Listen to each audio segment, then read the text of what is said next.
नमस्कार साथियों, मैं योगेश जोशी और अब हम राजस्थान की इकोनॉमिक सर्वे या आर्थिक समीक्षा 2023-24 को शुरू कर रहे हैं। तो इसमें हम सबसे पहले एक एक टॉपिक को डिस्कस करेंगे और लास्ट में हम पूरा का पूरा इकोनॉमिक सर्वे या आर्थिक समीक्षा पूरे को एक साथ डिस्कस करेंगे। तो शुरू करते हैं। आज जो हम टॉपिक डिस्कस कर रहे हैं वो राजस्थान की अर्थव्यवस्था के कुछ इंपॉर्टेंट पॉइंट है वो देख रहे हैं। तो सबसे पहले हम देखते हैं राजस्थान की जो जीएसडीपी, राजस्थान की जीएसडीपी का मतलब होता है ग्रोस स्टेट डोमेस्टिक प्रोडक्टिविटी, यानी कि सकल राज्य घरेलू उत्पाद।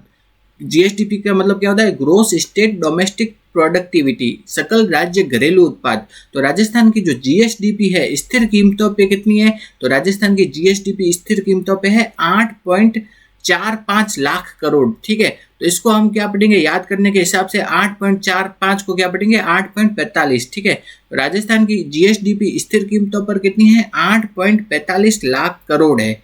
तो राजस्थान की जो जीएसडीपी है स्थिर कीमतों पर कितनी है? 8.45 लाख करोड़ है। स्थिर कीमतों के लिए जो आधार वर्ष लिया जाता है ना, वो क्या लिया जाता है? 2011-12। तो स्थिर कीमतों के लिए जो आधार वर्ष लिया जाता है वो है 2011-12 वाला आधार वर्ष लिया जाता है। तो राजस्थान की जो जीएसडीपी है स्थिर कीमतों पे है 8.45 लाख करोड़। अब राजस्थान की जीएसडीपी देखते हैं, यानी कि ग्रोस स्टेट डोमेस्टिक प्रोडक्टिविटी, सकल राज्य घरेलू उत्पाद। तो राजस्थान की जो जीएसडीपी प्रचलित कीमतों पे कितनी है? वह है 15.28 लाख करोड़। कितनी है? 15.28 लाख करोड़। ठीक है, तो ये दोनों हो गया।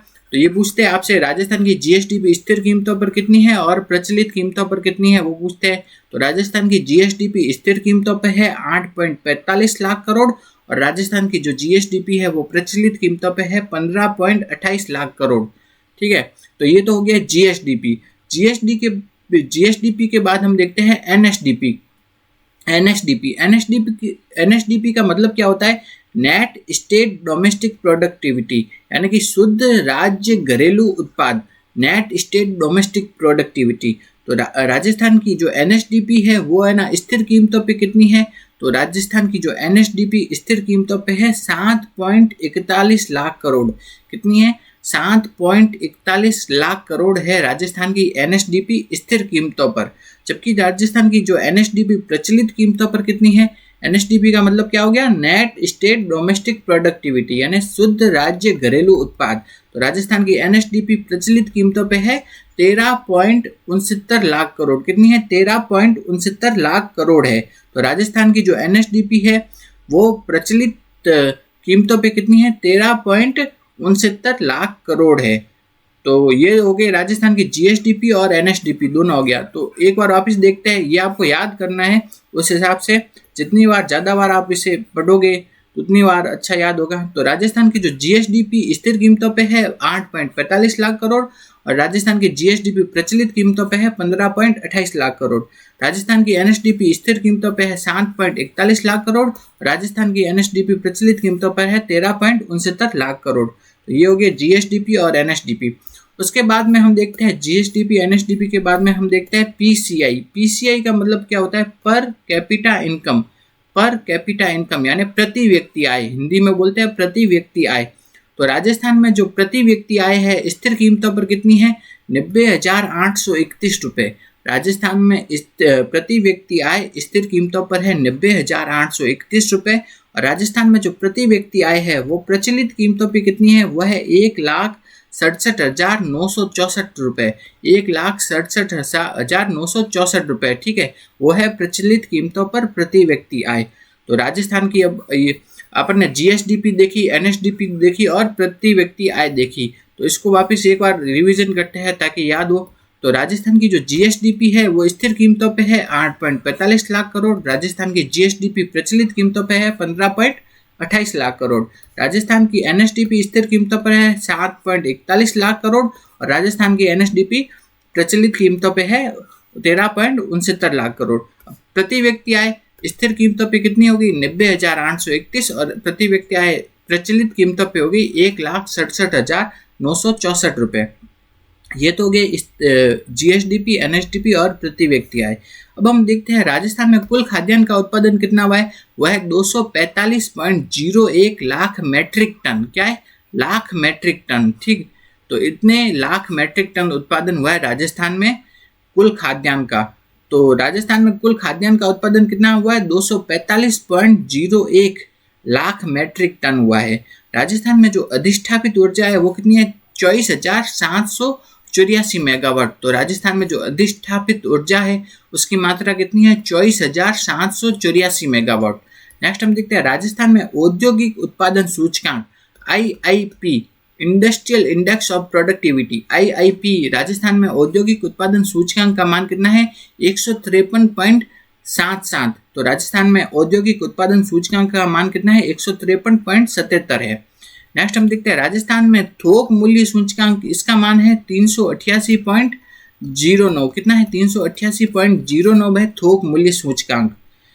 तो ये हो गया राजस्थान में थोक मूल्य सूचकांक का मान कितना है? 388.09। तो इसको एक बार वापस देखते हैं। तो राजस्थान में कुल खाद्यान्न का उत्पादन कितना हुआ है? वो हुआ है 245.01 लाख मेट्रिक टन। राजस्थान में अधिष्ठापित ऊर्जा की मात्रा कितनी है? 24,784 मेगावाट। और राजस्थान में औद्योगिक उत्पादन सूचकांक का मान है 153.77। कितना है? 153.77। नेक्स्ट हम देखते हैं राजस्थान में जो थोक मूल्य सूचकांक कितना है? 388.09। तो ये हो गया। अब हम देखते हैं राजस्थान के जो GSDP है उसमें पिछले साल की तुलना में जो वृद्धि दर कितनी हुई है। तो राजस्थान की GSDP में पिछले साल की तुलना में साल की तुलना में कितनी वृद्धि दर हुई है वो है, तो राजस्थान में GSDP में स्थिर कीमतों में तो कितनी वृद्धि हुई है? 8.03%। राजस्थान के GSDP में प्रचलित कीमतों पर वृद्धि हुई है 12.56%। तो राजस्थान की जो GSDP है उसमें स्थिर कीमतों पर जो वृद्धि हुई है 8.03% और राजस्थान की GSDP में प्रचलित कीमतों पर जो वृद्धि हुई है वो है 12.56%। तो ये याद रखना है। नेक्स्ट हम देखते हैं GSVA। GSVA का मतलब क्या होता है? ग्रोस स्टेट वैल्यू एडेड, सकल राज्य मूल्य वर्धन। क्या होता है? सकल राज्य मूल्य वर्धन, ग्रोस स्टेट वैल्यू एडेड। तो आपके है ना ये कुछ क्षेत्र होते हैं जैसे कृषि, उद्योग और सेवा, ये 3 क्षेत्र है। एक तो है कृषि क्षेत्र, दूसरा सेवा क्षेत्र, तीसरा उद्योग क्षेत्र। तो इनका है ना GSVA में योगदान कितना है ये पूछा जाता है। तो कृषि, उद्योग और सेवा का GSVA में योगदान कितना है? तो कृषि, उद्योग और सेवा इनका योगदान कितना है ये स्थिर कीमतों पे भी देखेंगे और प्रचलित कीमतों पे भी देखेंगे। तो प्रचलित कीमतों वाला तो याद करना ही है, इंपॉर्टेंट है, पूछा जाता है। तो हम है ना कृषि का GSVA में योगदान है कितना है? लगभग 26% स्थिर कीमतों पे। उद्योगों का GSVA में योगदान है लगभग 29% स्थिर कीमतों पे और सेवा का GSVA में योगदान है लगभग 43%। ये सब है स्थिर कीमतों पे। अब प्रचलित कीमतों पे देखते हैं।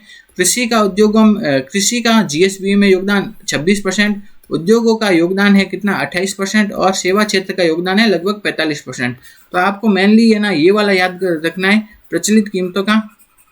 तो ये लगभग में है, इसके बाद पॉइंट में है, लेकिन इतना रखेंगे तो याद काम हो जाएगा।